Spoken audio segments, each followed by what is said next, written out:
DJs, bienvenidos a su clase. El día de hoy vamos a aprender a reconocer qué deck tienes que ajustar cuando estés mezclando. Es algo súper sencillo.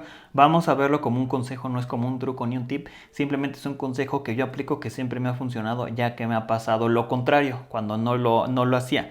Entonces vamos a ver en Rekordbox que tenemos una canción que está en 120 y una canción que está en 128.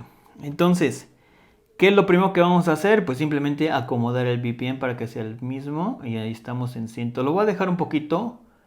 No lo voy a dejar en 120.00, sino 120.100.54. Ahora, lo que les quiero mostrar es este deck que vamos a utilizar, que es el deck 1 o el deck A. Lo vamos a ver como si fuera la canción que está sonando en las bocinas. Ok, entonces aquí está sonando.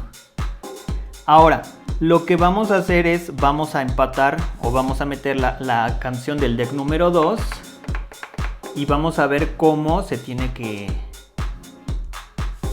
Ahí está. Ahora, yo lo que siempre hago es que nada más dejo las frecuencias agudas y lo que voy modificando es mi deck.